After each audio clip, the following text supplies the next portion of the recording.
Amen. Nana zaï sengo. Bon manifester sengo na bino robete la kanza me maboko wakasi. Ole ma robete la nzambe wana te. To telema. Na sengi na biso to telema to bondela. To ko bondela poto lingi to yoka liloba la nzambe. Yango ndo yeli nesika oyo. Ba pesi biso tem na biso ko lobeke fais-moi voir ta gloire. Siko nkembo wango ko mona ngo ndenge nini. Na liloba na nzambe ko yoka kango tango nyonso. Ko medita kango pe ko tia kango na misala. Yango to ko bondela mutu na mutu ko bondela. Ko yebisa nzambe ete na ye sika oyo nazonga pamba te. Me na lingi nazwa oyo bomba ki pona ngai. Amen. Fungola motema na yo yebisa nzambe a répondre na souci na yo zali na ngoto souhait oyo lingi ko pese pa na ya pesa yo eyano na problème na yo doko tomba na mingongo biso nyonso ko bondela pe ko zongisa motei na biso ya lelo na maboko na nzambe ete nzambe wana ayeba na kosalela ye alimwa kasi molimo na nzambe ne atondisa makati na ye po alesa biso bilei ko ute pa na nzambe to bondeli ni biso nyonso Yahweh to pesi yo merci po te yo zali malamu olongoli biso na bandaku tolingi kozala esika mpona koyoka yo po pembeni no liloba na yo epesaka biso esengo liloba na yo ebikisaka liloba na yo edelivraka ekangolaka liloba na yo epesaka biso kimia ete kimia oyo euti epai na yo nazali liloba na yo sedio etondisa makati na motema na biso tolingi komona nkembo na yo na kati ya mabota na biso tolingi komona nkembo na yo na bandaku na biso tolingi komona nkembo na yo na misala na biso po toyo zali nzambe tobonzeli yo mpe mowumbu na yo mama mimika wata oyo yo poni mokona lelo ayeba kolobela biso na nzela ya maloba na yo pambola tikete seigneur oyo ekoloba euti epai na yo po epesa biso seigneur biyano mpe kimia na motema po toyo zali nzambe o yesu merci ne bongo tobondeli na kombo na yesu masiya oazali mokonzi mpe mobikisi na biso tikete seigneur trône na yo ekita na esika oyo seigneur tikete yozwa esika nyonso ezali ya yo te ya bokeseni seigneur tobebisi yango mpe tobengana bisika bikauka na kati na kombo na yesu masiya kombo eleki bakombo nyonso kombo eleki na nguya kombo ya nzambe na biso tikete lokumu nkembo mpe masanjolo ezonga epai na yo elongo na bayenge bene tolobi merci seigneur jésus-christ to éviter mama kawata tango azali koya tobeteli nzambe maboko beteli nzambe na biso maboko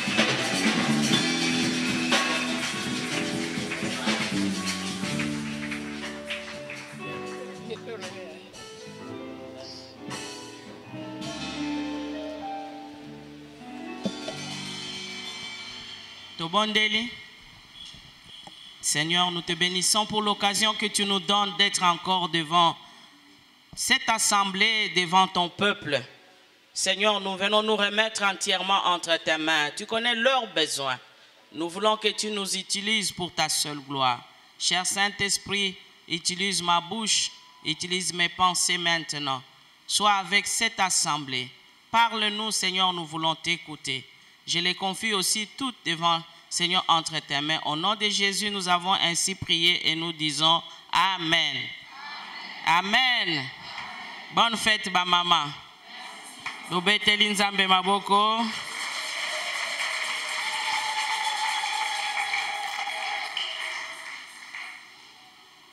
Napesi merci na équipe ya organisation ya convention oyo ba benga kingai na yape ko kabola liloba nzambe na bino basi ba présenter ngai na tondi bino potango nyonso bobenga kanga metango mususu bobenga nga retard bobengi nga retard esala nga pasi posa toza l'ensemble mais mois de mars ezalaka mois moko ya milulu ebele ya ba mama ndenge boyebi ke basali bazali mokie siko lokola tozali mokie na tango oyo bino nyonso bozana besoin basali ekomaka ya kuwelela membalo yo merci mama anto alala ki pongite a telemelinga lokola sonzo mimi yo koningana te ba pesa nga le 17 te ba pesa nga le 19 yango te ti toyeko koya le 18 mais to tondi nzambe o apesi biso libaku malamu ya okabola liloba na Nzambe. Balobi ba mama balingaka bateya bango na lingala toza na omoneri to banda na français so lingala ye ekoti mabeto malamu.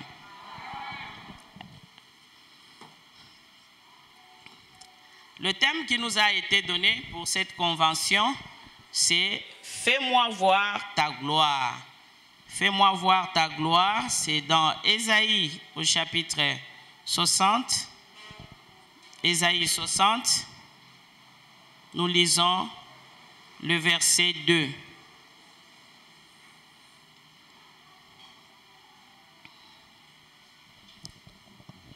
Ésaïe 60, verset 2, nous allons lire les deux passages de référence qu'on nous a donnés pour exploiter ce thème. Nous commençons par Ésaïe 60, mais nous commençons aussi au verset 1 à 2. Lève-toi, sois éclairé, car ta lumière arrive, et la gloire de l'Éternel se lève sur toi.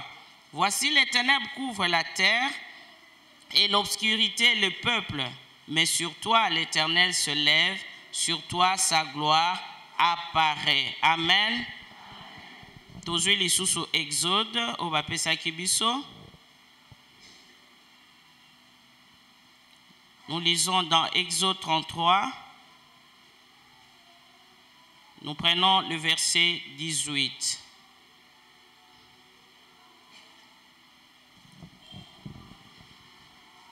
Exode 33, 18, c'est là qu'on a pris ce thème. Moïse dit, fais-moi voir ta gloire. En quelle occasion Moïse a dit au Seigneur de lui faire voir la gloire? Les enfants d'Israël avaient fait un veau d'or parce que Moïse était parti à la montagne et il a traîné. Et maintenant, quand ils sont restés, ils ont fait un veau d'or. Cela a irrité l'Éternel qui s'est mis dans une vive colère et qui voulait exterminer le peuple. Mais quand Moïse a négocié avec Dieu, Dieu lui a demandé de conduire ces peuples à Canaan. Il ne voulait pas marcher avec eux. Il disait, moi je suis un Dieu saint. Comme vous êtes un peuple au cou roide, vous ne voulez pas écouter. Si je marche avec vous, je vais vous exterminer. Je ne vais pas vous laisser entrer à Canaan. Mais comme j'ai promis, je préfère mettre mon ange devant vous. Vous allez marcher avec mon ange qui va combattre pour vous, mais moi je ne partirai pas. Mais Moïse a négocié avec Dieu pour que Dieu lui-même puisse marcher avec eux. Et il a dit, si tu ne marches pas avec nous, moi aussi je ne partirai pas. Alors Dieu a dit à Moïse, je ferai tout ce que tu me demandes. Alors Moïse lui a dit, fais-moi voir ta gloire. Parce que dans les déserts, vous savez que la marche était très difficile. Dans les déserts, on ne peut pas planter, on ne peut pas faire un jardin, tout est sec. Il n'y a pas d'eau, il n'y a pas d'herbe, il n'y a rien, il n'y a pas de pondou, il n'y a rien. Mais il devait marcher avec un peuple nombreux.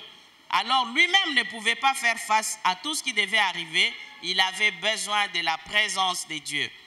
Alors nous voyons que dans ce thème, il y a le mot gloire. Et que signifie la gloire? La gloire, c'est la renommée éclatante. Une renommée éclatante, la gloire, c'est aussi la splendeur. Et la gloire, c'est aussi l'honneur. La gloire, la splendeur, l'honneur. Et la Bible nous dit que nous avons vu le Fils de Dieu. Il avait la gloire du Fils unique de Dieu. Jésus, quand il est monté au ciel, il avait la splendeur. Il était glorieux. Et nous voyons aussi dans Genèse 45, pour voir l'exemple de Joseph, comment la gloire est apparue dans sa vie. Dans Genèse 45, du verset 12 au verset 13, pour que nous puissions comprendre ce que signifie la gloire. Joseph disait à ses frères ceci, « Vous voyez de vos yeux et mon frère Benjamin voit de ses yeux que c'est moi-même qui vous parle. Racontez à mon père toute ma gloire en Égypte et tout ce que vous avez vu, et vous ferez descendre ici, mon Père, au plus tôt. Amen. Nous connaissons l'histoire de Joseph. Joseph n'a pas eu un parcours facile et personne ne pouvait lui donner la chance dans sa vie. Joseph a eu une vie très difficile. Bien-aimé, que ce soit d'autres personnes qui te haïssent, mais si c'est tes propres frères, c'est très compliqué.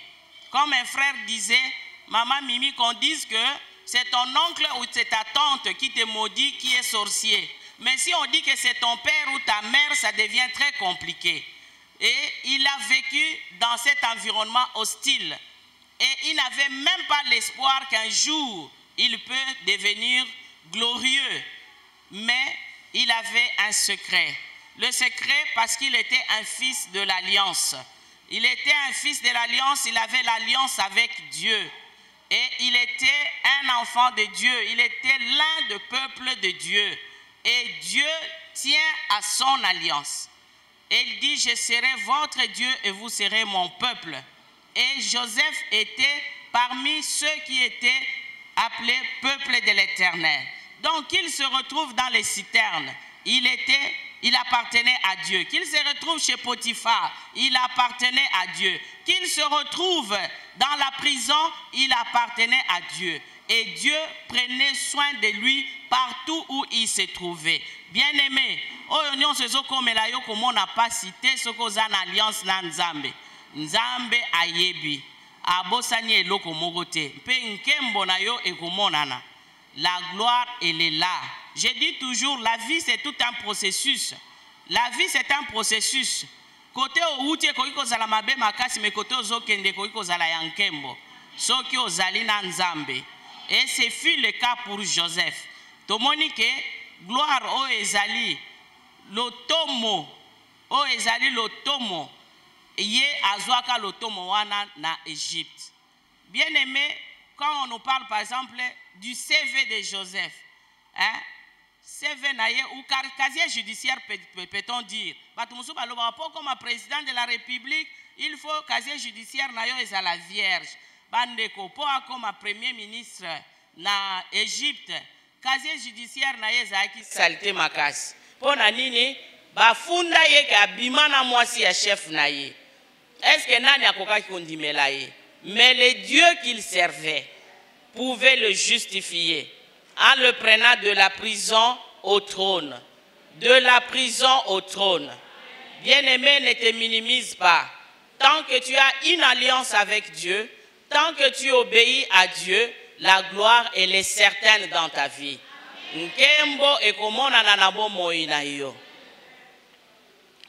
Et nous avons vu que le sous-thème qu'on nous a donné, c'est « Femme, que ta lumière impacte ». Que ta lumière impacte. Nous prenons notre deuxième sous-point. Avant, nous avons défini la gloire. Notre deuxième sous-point, nous disons qui est la lumière. Il y a quelqu'un qui me posait la question, les ténèbres n'a pluriel et la lumière n'a singulier. Les ténèbres, les ténèbres, les ténèbres couvrent la terre. Tout en na Esaïe 60. Les ténèbres Esaïe belé, la lumière Esaïe na singulier. Parce que la lumière a une source. Ce qui va lobby la lumière du soleil, source dans Esaïe. C'est le soleil qui est la source. Si on dit la lumière de la lune, la source c'est quoi? C'est la lune. Quand on est dans une maison, le courant est parti et qu'on allume une torche des Chinois, la lumière vient de quoi? De cette torche, n'est-ce pas? Est-ce qu'on peut dire les lumières? Il y a une source qui donne la lumière. Mais ce n'est pas ça notre sujet. Nous parlons de la lumière sur le plan spirituel. Bien aimé, il y a beaucoup de gens qui sont entrés dans le monde occulte. Et là, on leur donne la lumière. On leur donne la lumière. Mais nous avons notre lumière. Et nous disons, qui est la lumière du monde? Nous lisons dans Jean 1, du verset 1 au verset 14.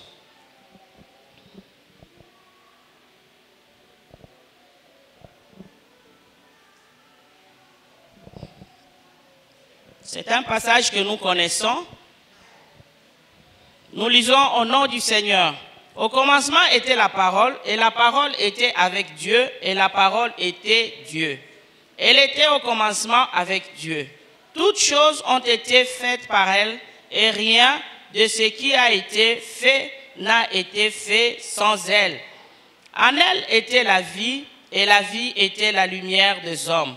La lumière, lui, dans les ténèbres, et les ténèbres ne l'ont point reçue. Il y eut un homme envoyé de Dieu, son nom était Jean. Il vint pour servir de témoin, pour rendre témoignage à la lumière, afin que tous crussent par lui. Il n'était pas la lumière, mais il parut pour rendre témoignage à la lumière. Cette lumière était la véritable lumière qui, en venant dans le monde, éclaire tout homme. Elle était dans le monde, et le monde a été fait par elle. Et le monde ne l'a point connue. Elle est venue chez les siens, et les siens ne l'ont point reçue.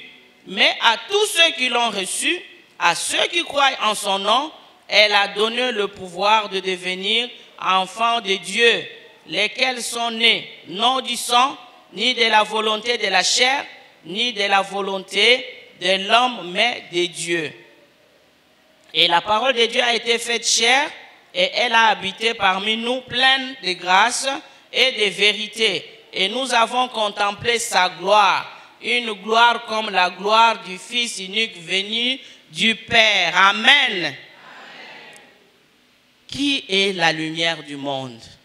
La lumière du monde, c'est Jésus-Christ de Nazareth, le Fils unique de Dieu.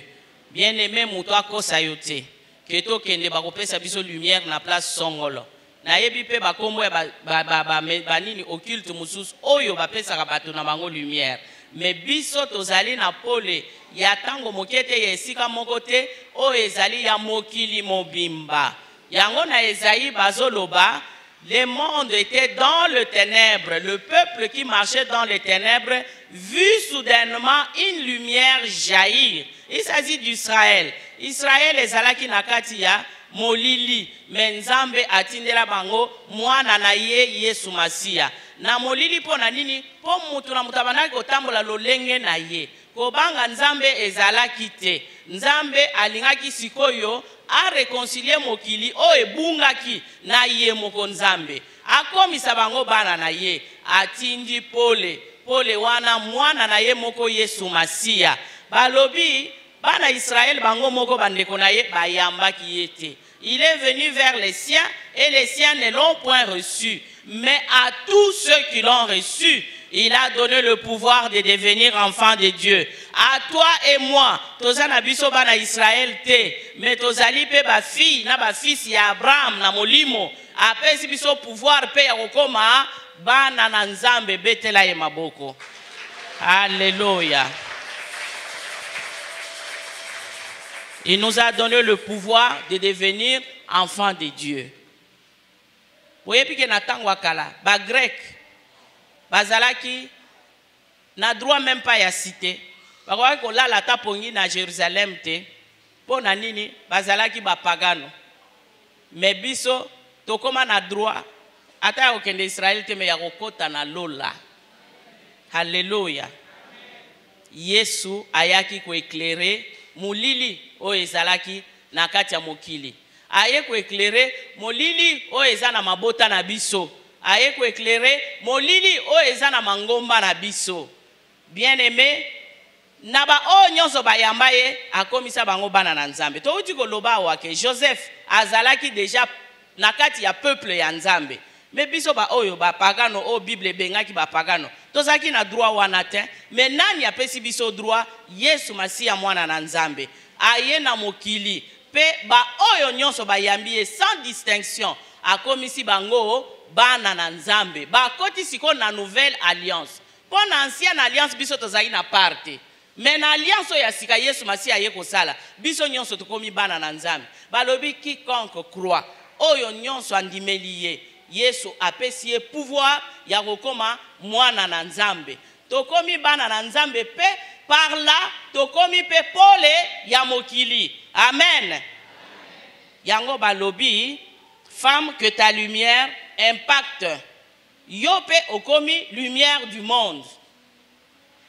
Tokomona yango na Matthieu 5. Wana toleki na troisième sous-point na biso. Comment notre lumière va impacter?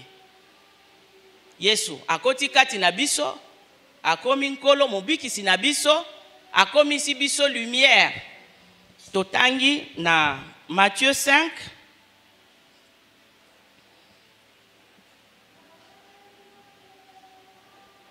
Matthieu chapitre 5, du verset 14 au verset 16.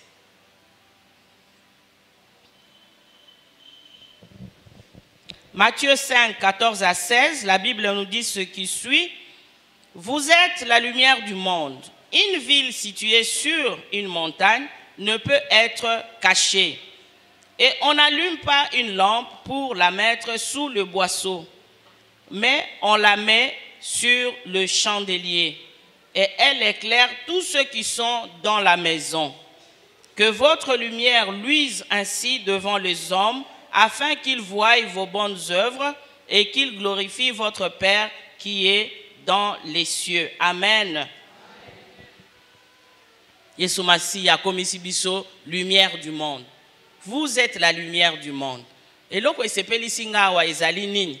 Tango yo aussi okomi pole.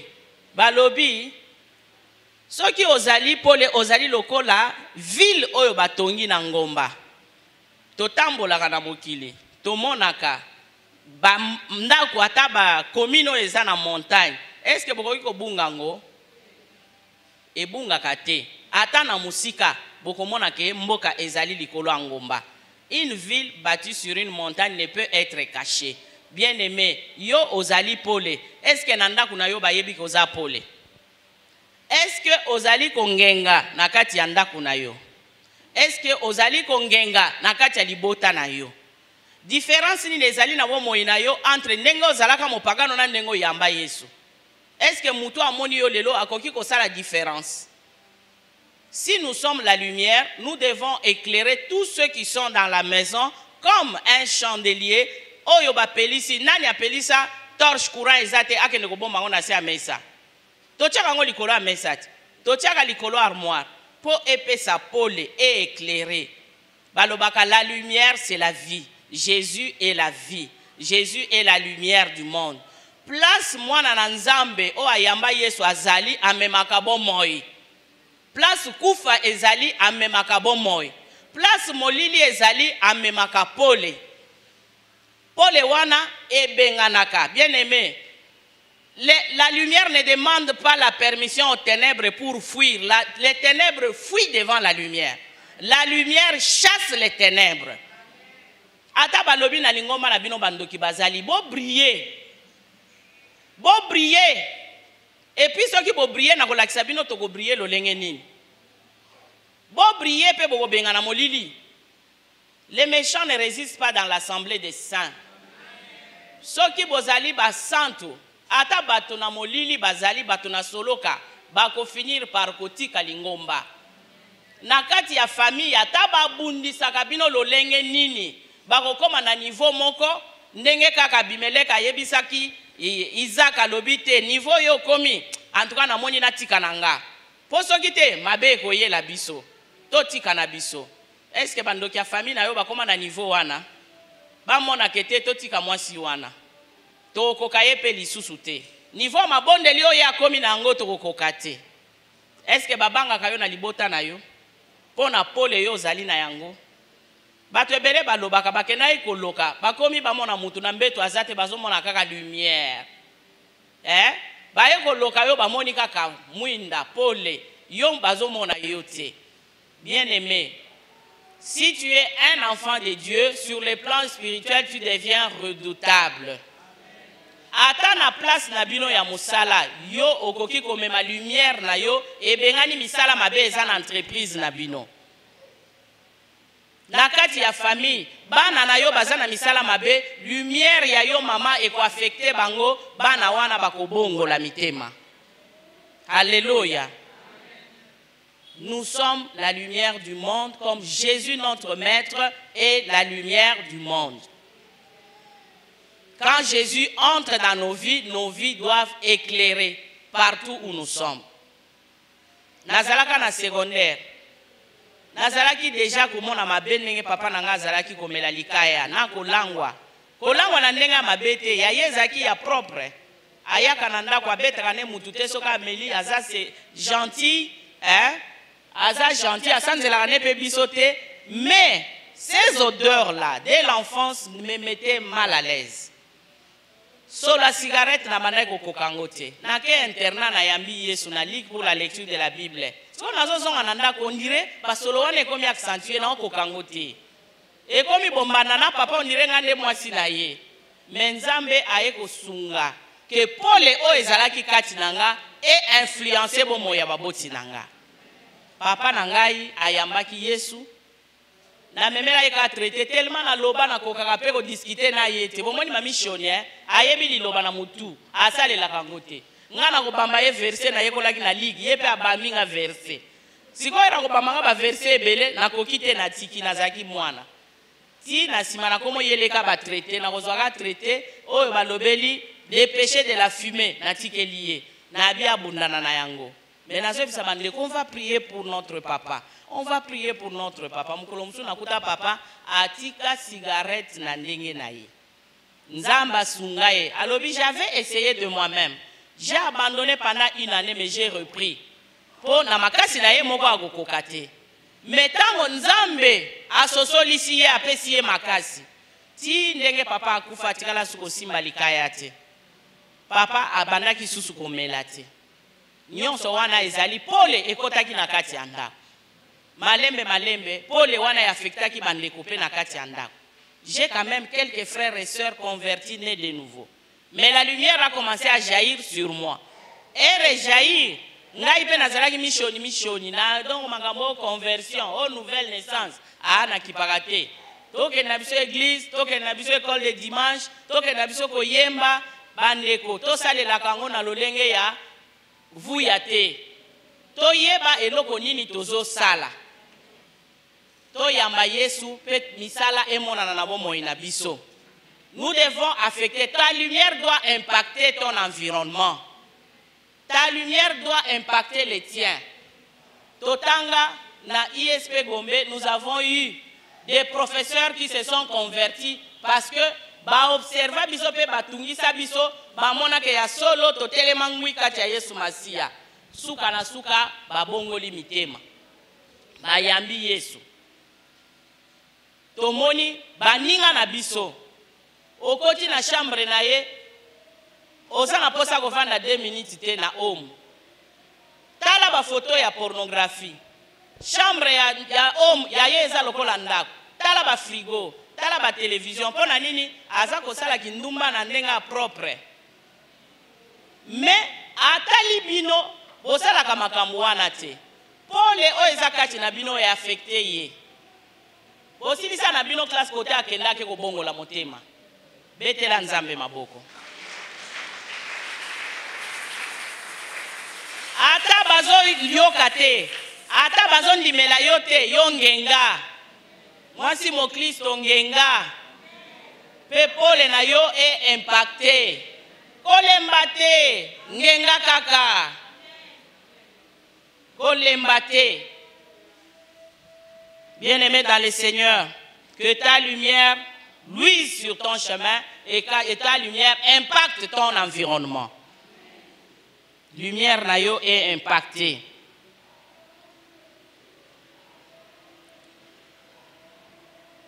Tolobaki qui est la lumière et ça qui Yesu Masia mwana na Nzambe pe akomisi biso moko ba lumière. Pe toyo koloba comment notre lumière va impacter totali.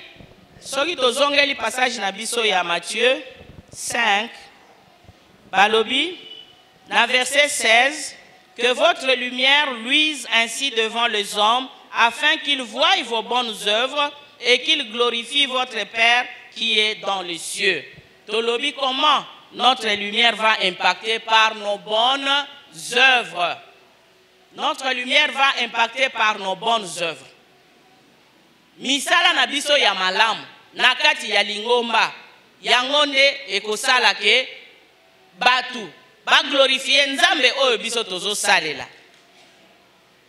Bien aimé na kati omoneri atandenge botangi nani document na bino awa. Misala ezali ebele me eloko tozo constater bolembu.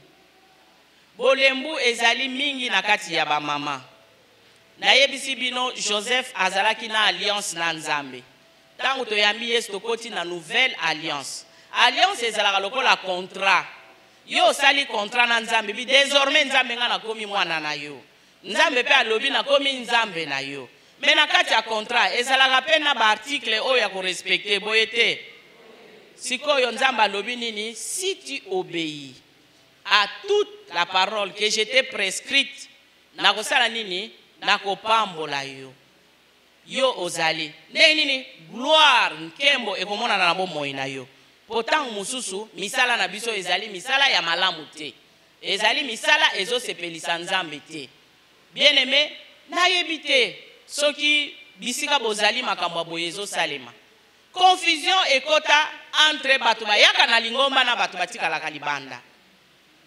Misala oyo balobi que ces histoires ne se retrouvent même pas parmi vous tozo kutango na kati ya lingomba. Misala na biso ezali lolenge nini. Ici on nous parle quand les hommes verront nos bonnes œuvres, ils vont glorifier notre Dieu. Et dans nos bonnes œuvres, nous allons impacter les autres. Nous allons éclairer la vie des autres. Mais misala nini batu bazomon. Misala nini batu bazomon. Lolenge nini tozo tambola. Balobi tozo crucifier susu Yesu malami bale ne kulusu na makambo na biso mabe tozo sala. Ole tongenga biso moko tokoma molili na kati église. Bien-aimés dans le Seigneur, nous devons servir Dieu de tout notre cœur. Et nous devons faire en sorte que nos bonnes œuvres soient louées. Que nos bonnes œuvres soient louées. Est-ce que banana yo témoignage nini bazalaka nango pona yo? Bana mususu balobi makambo mama na bango asalaka okoka mobi o. Ka ser na biso wana ser na bino metala makambo asalaka na ndako. Soki mobali afongoli munoko alobi makambo ser na biso asalaka na ndako bokamwe. Bien-aimés, nous devons marcher selon la parole de Dieu. Nous devons marcher selon la parole de Dieu. La Bible nous dit les bonnes œuvres. Dieu les a préparées d'avance afin que nous puissions les pratiquer. Elles sont déjà préparées dans la parole de Dieu. On va inventer na yo ba bonnes œuvres te. Na kati ya Bible ezali déjà ba koma. Biso musala na biso nini totia ngo na misala. Bible lobi oyo azotia misala na parole Nzambe na misala azali lokola ndako batongi likolo mabanga. Ata mitungisie ye mipepa mabe ba crise COVID-19 nini mutu wana kondima na ye kosala nini ekotele mangwi. Mais soki mutu azotia na ye liloba Nzambe na misala te ndenge ka toyoki yango awa Bible lobi ekoti na litoyo yo ebimi na litoyo yo basusi ya mokili ye ebotoli liloba wana eke na yango lokola molinga. Mutu wana soka akomi na ba épreuve na ba temps difficile azali lokola mutu oyo atongi ndako likolo na zelo. Tango mipepe ya makasi koya bambonge ndako wana ekosimba te. Yango bomona ka sœur na biso likolo yo mobali alongwaki musala kimi na église. Pona nini akoki makambo yango te. Boye te. Pona nini alubi paseleki. Onga nazomona bino bomoni yango te. Est-ce que toyaka na église po tole totondi? C'est une histoire d'alliance. Ezali likambo ya alliance. Bien-aimé biso tozali ndakisa. Toyamba Yesu na internat. Maman Cécile aza témoin. Pe na sepeli ko servir lelo na ye. Touti musika na ndenge tozaboye. Bana mikie tozokende kote ya bapesi congé olie bokende na mandaku koluka ba provision na nini bozwi nanu une semaine ya congé wana bokesa l'évangélisation boko traverser rivière Kwilu na babwatu kuna na kobanga bozokende koganga me bokende kaka bokati sitokei na ngambu koteya tokoteya batu mikolo lokola Yesu abanokoteya ba Togoteya, ba para bazela kaboye, na retard une semaine. Qu'est-ce qui s'est passé? Nous sommes allés d'abord évangéliser. Menzambe wana batela biso. Bien-aimé, soto tali na sima. Par où nous sommes passés, comment Dieu nous a protégés. Quand tu es dans l'alliance, même si on te met dans le citerne, Dieu te sortira. Même si on te met dans la prison, Dieu te sortira. Atabako seliyo makambo, nzamba ko bimisa yo. Alliance wane se brisaka te. Alliance wane ezali éternelle. Amen. Loba nazali ya nzambe. Nazali ya nzambe. Bien aimé atole ngai ngai oza ya nzambe. Touti musika. Mais tomona loboko nzambe yango so na ote ya bino. Naza na assurance mo boye. Pona nini ce sont des choses vécues. Eza masolo ba betelinga te. Eza kakonga na tangi na Bible te mais nzambe wana na mona ye na miso kosala. Na mona ye na miso kosala. C'est pourquoi bien aimé, je vous dis, quand les gens verront vos bonnes œuvres, ils vont glorifier votre Dieu. Ata mobali wana azamato imangongia yo kelaka yo te, mais ba bonnes œuvres na yo eko briser motema na ye. Eko bongola motema ata landa ko na lingomba te likamte, yo salela ye ka malamu. Basi musu batuna ba pasteur na bango, papa, ata o azama kamlokola satana na tosa ye, Bible ya elobi tosa ye avec tremblement. Tosa ye ndengo otosa nzambe, tosa ye kaka. Obéis à Dieu et Dieu te justifiera. Amen. Ata bana o bayokelaka yo te linga bango. Kolakela surtout bana mabete. Po yebi lobi na bango te. La Bible nous dit bénissez mais ne maudissez pas. Tozali ba mama to yebe ezana bana basukisaka biso mitema posa oloba makambe komekate kokwea na mutambo wa satana te. Satana linga bebi sabana na yo na munoko na yo moko. Ba oya yo ba okoka bango te. Amen. Bien aimé, les œuvres, c'est le travail.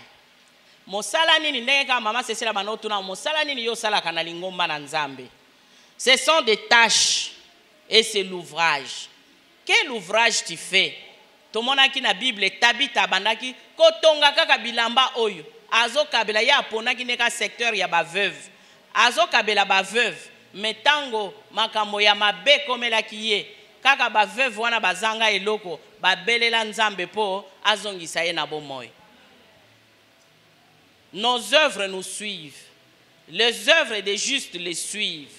Et kolanda yo ti liboso ya nzambe. Misala na yo malamu. Nde na omona bino boy. Bozolo ba pepe ikini. Boyebi mutu azo yelanga na mutu mama Chilumba. Alléluia. Asalela kinzambe na motema ne mobimba. Elle est restée un exemple, un modèle pour nous. Asaleli nzamba banda bolenge na ye. Tozalaki na ba mama Cécile ko na ba camp biblique ya ba mama Elika ya ligue pour la lecture de la Bible. Biso ba étudiante. Ba mama Margot Masulisi, ba mama Chilumba, je me rappelle encore maman Margot, elle était très amusante. Soki kaka abandi ko salisa bino na tongo ba gymnastique avant bo banda. Comme ça bo lamuka. Allez, au mon abi lelo to yemba mama Chilumba, bo bandi Chilumba, Chilumba, Chilumba, Chilumba. Je la connaissais depuis de longues dates, toujours fervente, toujours zélée pour Dieu. Penamoni ba mama wa bakoli, me batiki nzambe na bangote. Votre récompense sera grande dans le ciel. Récompense na bino kozala munene. Po soki tozo sali la nzambe ka pona makambo mokili oyo, tozali très malheureux. Po tango kangi misu makambo ngo etikali yo siko ke wapi. Mais il faut que nous puissions préparer l'éternité. Ndena yebisaka bino makambo to salaka na mokili oyo ezali na valeur éternelle. Olambi fufu ole koti na libumu na yo, est-ce que ça a valeur éternelle? Mais soko pesi batu mususu fufu, n'est-ce pas ça une valeur éternelle? Jésus dira, j'avais faim et tu m'avais donné à manger. Nazalaki yakobela, okangaki thermos no ya fufu, oyaki kotikelanga les bonnes œuvres.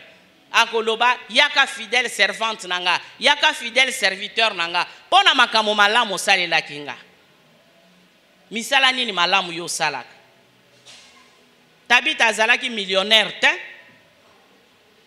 Azalaki Hillary Clinton te.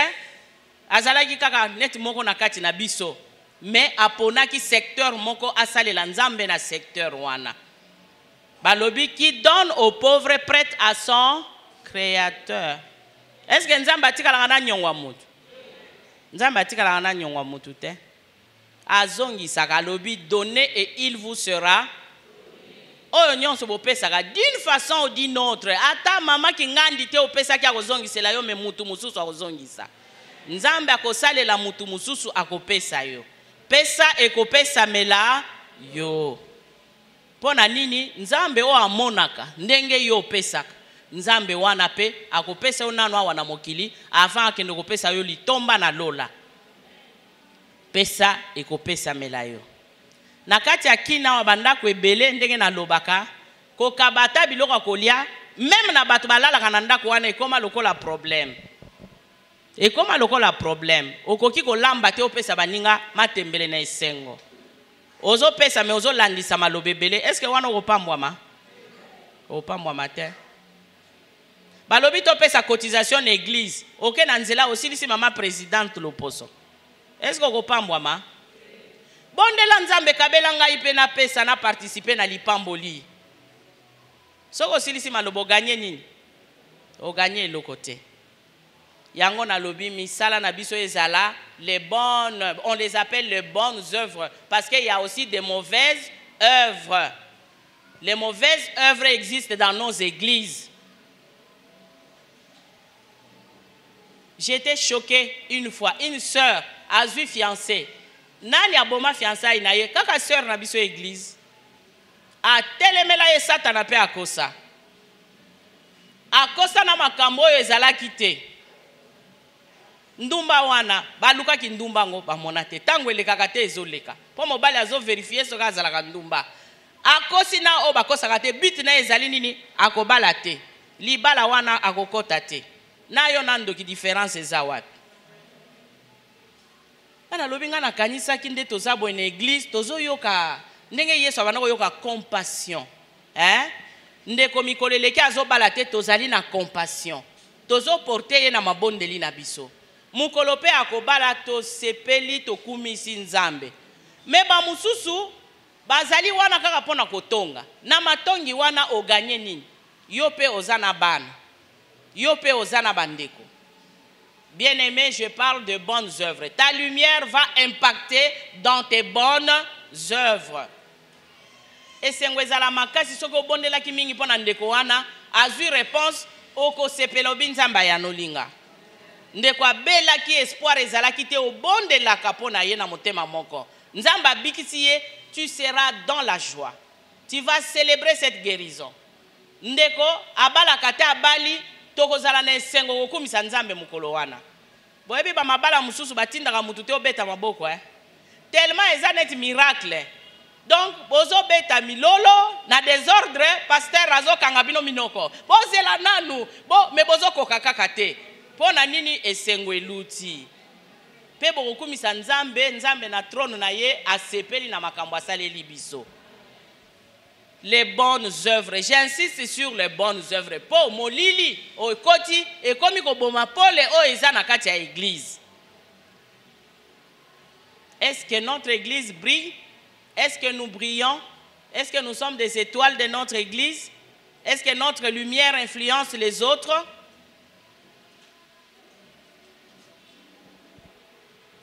Est-ce que Paul et Nayo? Moi, mon mari me dit, Mimi, je crois en ton appel. Nasenga ete akomisanga pasteur achanga maboko. Il me dit toujours je crois en ton appel. Pourquoi? Il m'a observé depuis mon jeune âge à Balanga, Tilelo. Il a compris que cette femme a l'appel de Dieu dans sa vie. Yango na lobra batumsu bako loba mama mimi akomi pasteur po mobali ne aza pasteur te kokangama na nzambe. Ezali kokangama na nzambe nzambe ye moko mutu amemaka biso étape par étape. Kangama na nzambe o ezo ya liboso okoyeba te.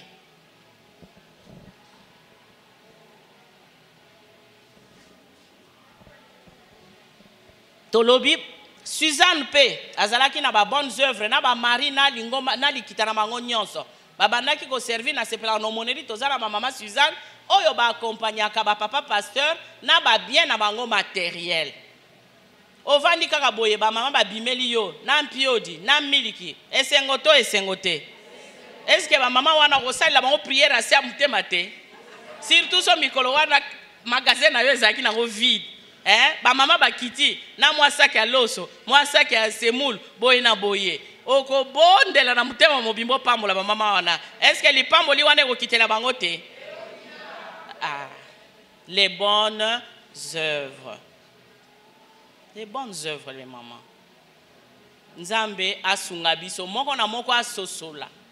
Misala nanga malamu na bandaka nango ekoma wapi. Tolobi, comment notre lumière va impacter par les bonnes œuvres? Et nous disons encore deuxièmement, par notre zèle. La Bible nous dit d'avoir l'empressement et non de la paresse. Motema na biso ezala mulunge pona kosalela Nzambe moto. Mais tokomande na bolembu. Yango Bible ezotinda totala ta fourmi. Azala kutu na mutu ateyaka ye te, aza na chef te. Mais fourmi na tango oyo tozali na mulunge akotoka babiloko banyonso akeko bomba na se ya mabele. Na tango malili fourmi akobima te, azoliaka ko abombaki. Très organisé. Fourmi azalaka paresseux te. Bongo biso bolembu euta wapi. Mama moko ayebisanga mami biso Nzambe asalaka na ye ata maya ti ya rouge to lalelaka na biso. Est-ce que maman oyo azali na ba œuvre multiple akolalelaka te ya rouge? Bon pesanga yana. Il faut se révolter, n'est-ce pas? On loba jamais te ya rouge eza kolia te, Nzambe nga na kolalelaka ti ya rouge te, to luki biloko moi mobima to suite to laleli yango. Na homme na comprendre po ba jokol mo to sala na homme. Na homme na comprendre ba jokol o sala. Mais to tikala be olala banzala te. Nzamba bana o sala na ye. Ba pesa ko pesa mela yo bana o monana. Tango yo lambi baninga ba yeko lia. Mukolo zangi o sengi te ba yeko zwa yo. Ole nanu te yaka na chambre na ngana to lamba to lia. Po yo pesa baninga pe ba ko kanisela yo. Okolala nzala te. Ndeko na ngai balobi zèle. La Bible nous dit dans Ephésiens 6:15 que nous puissions mettre des chaussures à nos pieds qui sont le zèle que donne l'évangile de paix. Pour sapatu eko pesa yo makasi ya konyata ata na ba potopoto ata na ba nzube ata na nini otambola osala musala na Nzambe. Le zèle va t'amener à aller plus loin. Natura ba mama moko boye ngabi ndeni botondisa ke église ba mama ba uti partout ba ye na convention na bino. Balobi mama soki mutu ayembala liboso tokolanda ye ataza na kati ya ba ravin tokokende kotala ye. Piso itoketala ye kamusi abi bolandi ngati awa akotika bino lisusu te. Bolingo bino bolakisi esali ke mama wana bokomi référence na ye. Amen. Le zèle, soyons zélés. Mais la Bible nous dit dans Jacques 3:14-16 de ne pas avoir le zèle amer. Zèle ezali pe na ba couleur, na ba goût. Nzambe atali zèle na yo atie na munoko eza bololo. Le zèle amer balobi là où il y a le zèle amer, il y a des disputes, il y a des discordes. Est-ce qu'il y a un groupe de sœurs na bino boyoka nezali? Pasteur musu balobanga groupe de sœurs wana na okende te, nazana nga membre église na okende te, ba mama baza kuna mutema mabe. Na yebite soge pa na bino elobamaka. Mais biso tozali na kati ya ba comité, tozala lumière. Lumière na biso impacté ba ndimi na lingomba, ba yoka posa ya koya kosalela Nzambe. Ayons les zèles mais pas le zèle amer. Tozala na zèle oyo ezo sepelisa Nzambe. Nzambe amoni molende na yo, amoni misala na yo, Nzambe asepeli pe Nzambe asaleli yo ya minene. Ya suka ezali dans le service. Yesu azali modèle ya service. Ye mutazalaki mokonzi. Auti na lola. Bien aimé mona bana kine, so auti poto. Mikolo na bokomela maite. Ago sapele bino a changer bino ba modèle bo sentir que ya auti poto. Ba sapatu ba nini bo sentir, ba déodorant ba parfum, il faut sentir atoza musiko yoki sur la parfum wana. Na avion ba ndegwer to kitaka. Pasi. Au moins bana kisasa azokota na toilette ami parfumé pour so azo kitaba sentir que ya auti. Est-ce que bato bazala posa biloko wana? Bande. Ti okoma na ndako to bando sentir ka basolo wana. Bien-aimés dans le Seigneur, nous devons servir Dieu. Nous devons être des serviteurs. Ne faisons pas sentir aux gens. Ne faisons pas sentir aux gens. Lata ponzamba pambolio. Lia ponzamba pambolio. Kosala te po ba mona. Amen. Kosala te po ba yoka. Sala ponzamba commission na niveau wana. Totambala na basapato okatana. Bozo uta ISP.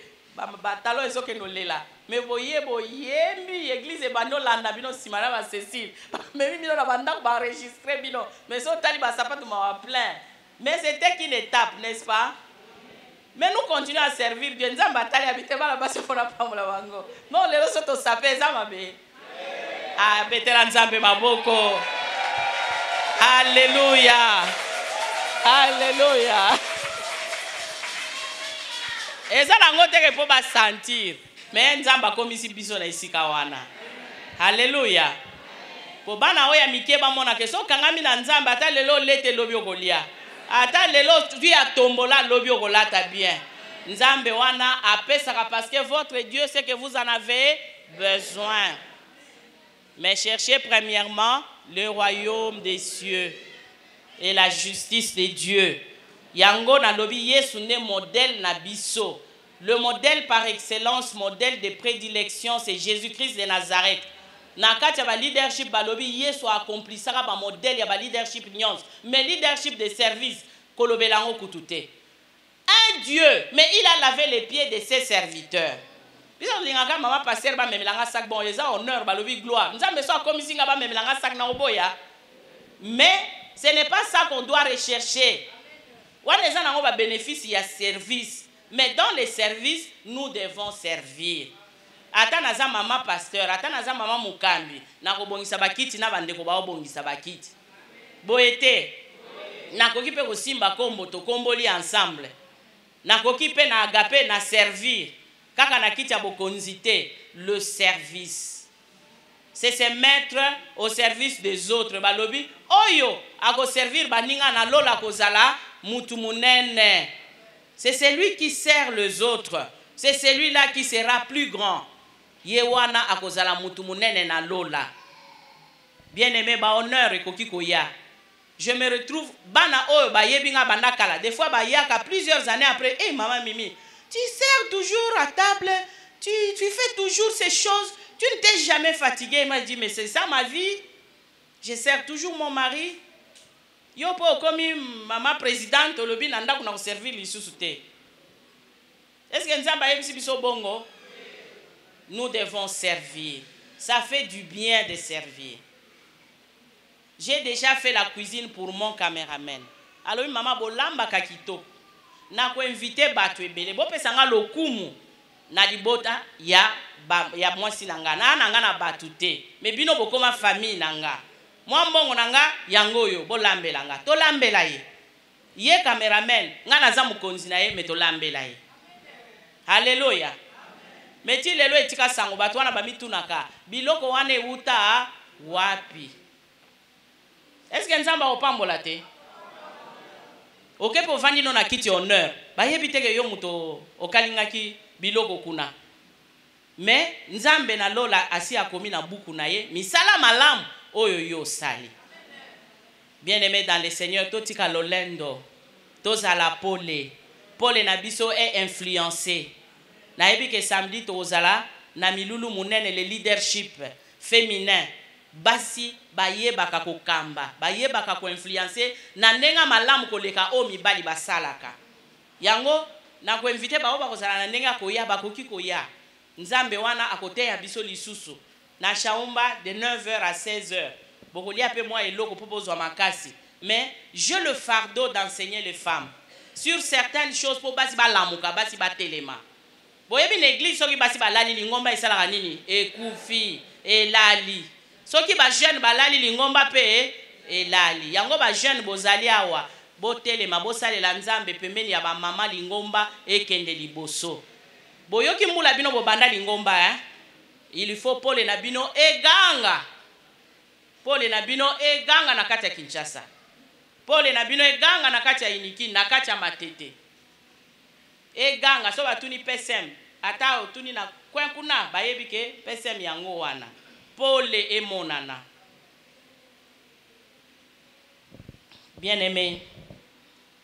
Nzambe na biso azali nzambe na bolingo. Ozolo batanko depuis obanda ko sala nzambe. Nkembo emonana gate.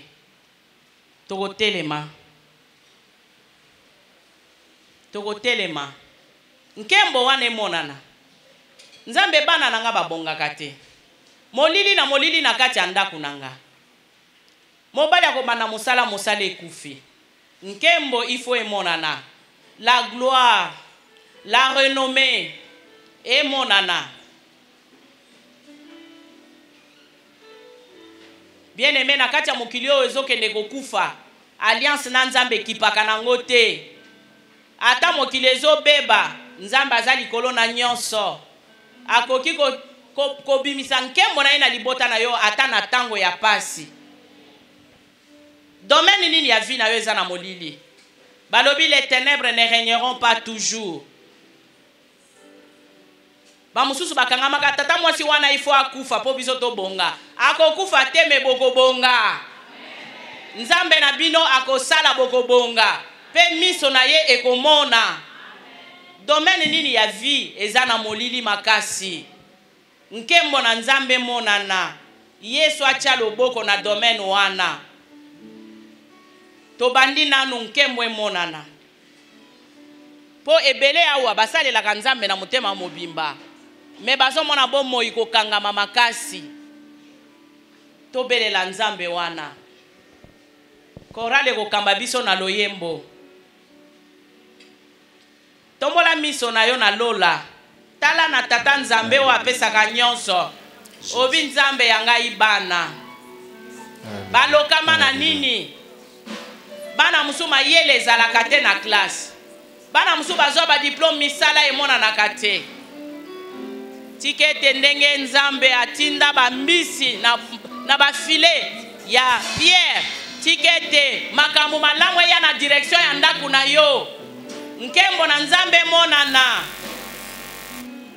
Yo muto zwaka te ozwa. Po yo salelaka Nzambe. Nzambe nga na pesa kamena zwaka te. Nzambe nga na salelaka yo mena monaka te. Belela Nzambe wana atikalaka na nyongwa mutu te. Atikalaka na nyongwa mutu te. Seigneur, fais-moi voir ta gloire. Fais-moi voir ta gloire. Fais-moi voir la gloire sur mes enfants, sur mon mari, sur ma vie. Bien-aimé, au comme na âge nini libale zo yate. Bien-aimé. Misala na yo bandi mombongo ekwei ekendaka jamais liboso. Belela Nzambe wana. Belela Nzambe wana. Oh rabaseke meshinda. Oh rabaseke meshinda. Belela ye na motema na yo mobimba. Okipe voisine na yo te. Okipe voisine na yo te.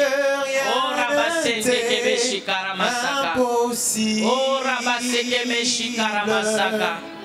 Alléluia. Seigneur, fais-moi voir ta gloire. Bien-aimé, domaine oyo nyoko amaka yo moko yebi yango. Yo moko yebi domaine wana. Oh rabaseke meshikara masaka. Seigneur, fais-moi voir ta gloire. Fais-moi voir ta gloire, Seigneur. Fais-moi voir ta gloire.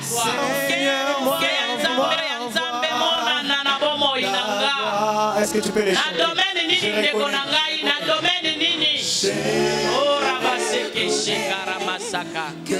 Oh rebesete kebe shikara masaka. Que rien n'était impossible. Oh rabaseke.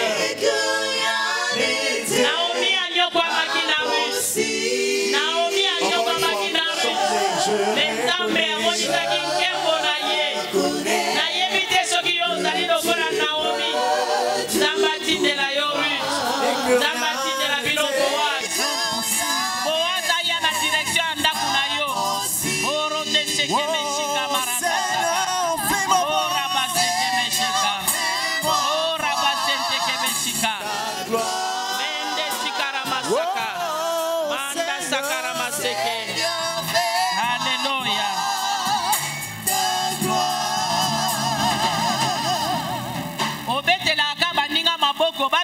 yo pe maboko. Nzamba salelo ya minene. Nzamba pesa yo bana oyo lelaka. Oh Rabaseke Meshika. Il est le Dieu qui écoute les prières. Il est le Dieu qui les exauce. Nzamba yanolaka mabondeli. Yesu alobi olingi na salela yo nini na tango yo. Belela ye. Oh Rabaseke Meshika Ramasaka. Tu es là. Nous voulons voir ta gloire. Oh, chante-les. Seigneur, fais-moi voir. Seigneur, fais-moi voir ta gloire. Oh, Seigneur, fais-moi voir ta gloire. Oh, ta gloire, ta gloire, ta gloire. Oh, Seigneur. Oh, Seigneur. Seigneur, fais-moi voir ta gloire. Bien-aimé, Paul na yo ezo impacté te. Senga nzamba kolisa misala malamu na bomoi na yo. Osala malamu ebele olemba. Po mona batu kozongisela yo bolamu te. Ozo sala ngo pona nzambe. Yebisa nzamba pesa yo lisusu. Posa wana ya kosala malamu. Misala malamu ekoma ebele na bomoi na yo. Yebisa nzambe alongola yo bolembu. Bolembu ezalaki makasi. Nzamba pesa yo molende. Apesa yo zel. Okomaki na zel amer. Ndenge Naomi akomaki na amertume na motema. Olingaka koyaba activité église te. Nzamba pesa yo esengo kosalela ye. Ndeko. Olingaka kosengage te na ba service. Nzamba pesa yo. Ozwa décision ya kokota na service songolo. Na yebite na service nini. Oyo Saint-Esprit akososolisa yo na ntango oyo. Saint-Esprit azosolola na mitema na biso na tango oyo. Na service nini yo kokota. Na service nini na ba Tabita, na ba Anne, na ba Miriam. Na nini yo kokota. Na kati ya lingomba. Po yo salela nzambe na yo na motema mobimba. Lokola bandeko bauti koyemba awa yo pe osalela nzambe. Na service nini belela nzambe. Belela nzambe nzambe sunganga. Sunganga, sunganga, sunganga nzambe. Misala nanga ya malamu ekoba. Ata mobali nanga azama pe.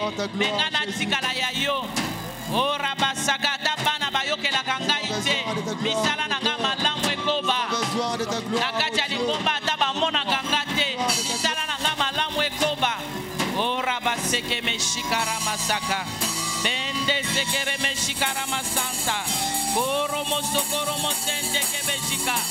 Oh Rabasaka. Oh Rabasaka. Rende sekere shikara masaka. Shekere mesente. Shekere mesente. Hallelujah. Hallelujah. Hallelujah. Beskunta. Nazo senga molimo na nzambo asosolisa yo. Molimo na nzamba éclairé makanisi na yo. Il pesa ba directive claire. Oyeba eloko nini yo kosala. Tango mususu oboyaka ayebisaka yo oboyaka. Mais lelo oza na raison ya koboya te. Lelo loba nzambe na ndimi. Koramasaka masente kebere shika. Hallelujah. Molimo na nzamba azali kati na biso. Azo sala.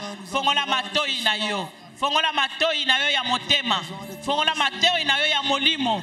Yoka o nzamba azotia na kati ya motema na yo. Po bomoi na yo échanger. Bomoi na yo etikala lolenge ezalaki te. Okoma moto na sika. Bakomona yo na ndaku na balobi mama oza lisusu lolenge akala te. Na kati ya lingomba oko changer. Na entreprise na yo oko changer. O Rabasekere Meshika Ramasanta. Réponds ta gloire, Jésus, réponds ta gloire. Réponds ta gloire, Seigneur. Na sembolie misonanga na ngomba. Esikalo bikonanga ekouta. Ngaina tombolie misonanga na ngomba. Esikalo bikonanga ekouta. Na sembolie misonanga na ngomba.